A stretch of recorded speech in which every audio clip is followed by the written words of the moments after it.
a lot of Catholics that were there that had never been to anything like this, they came out of their comfort zone. They said, Jess, I want to just tell you that I felt this incredible spiritual experience I can't even describe. It was like a high-level intensive retreat. I also spent two separate occasions. Two Satanists came up to me. They were just watching us. Full-fledged Satanists. They came up to me and they said, you know what? You sound like you're a decent person.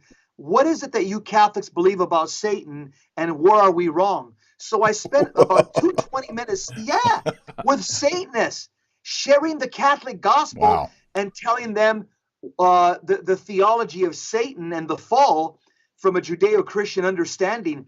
I also was able to share again my faith with those two ecumenically minded pastors. I gave them my phone number. We're in contact with each other. There was also atheists that were walking around kind of like poking fun at both sides.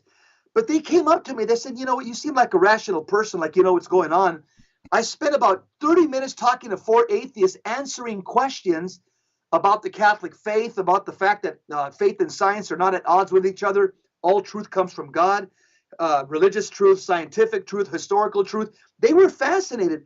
I was sharing with them all these great Catholic thinkers in the field of science, the fact that the Catholic Church gave us the discipline of science, built the first university system, built the telescope.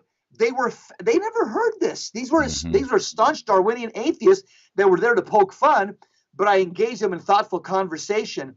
I can tell you this: everybody that attended there told me that, Jess, this prayer rally was a total Catholic experience for me. I'm even more proud to be Catholic now than I was before I came. I was kind of reticent to come. Everybody told me that all of us as Catholics, we conducted ourselves like followers of Jesus Christ. You know, as I saw the 300 people there, I could only think about Psalm 131, verse 1, where it says, quote, "Behold, how good and pleasant it is when brothers dwell in unity." Well, I was on Fox News few weeks ago on the same topic related to awesome. Well, we talked. She actually mentioned this, but also the Satan clubs at schools. These same groups are starting Satan clubs at the schools where they meet and discuss Satanism. And people protest. They said, whoa, this is America. Freedom of religion, faith-based funding. You can't persecute us. And if you go back to Pius IX, Pope Pius IX, syllabus of errors. Everyone needs to read the syllabus of errors. He says in the syllabus of errors, the separation of church and state is an error that Catholics must condemn. We don't believe in what Thomas Jefferson thought about church and state. That's not our thing. We believe grace perfects nature, and the church, rightly ordered, perfects the state, rightly ordered. Can there be abuses? Yes. But we believe in an integration of church and state. That's what Pius IX teaches. We've kind of gotten away from that. Now there's this whole idea that people believe God gave rights to Satanists to reject God and reject Christ and worship Satan. No, God didn't give anyone the right to sin. God never gives anyone the right to sin. He gives them the free will.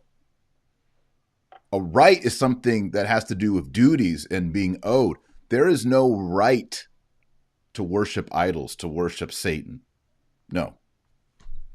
As Americans, we got to review our history on this, because it's going to send us to this problem that we're now having to fight, that Jesse and all these people are fighting. That's right.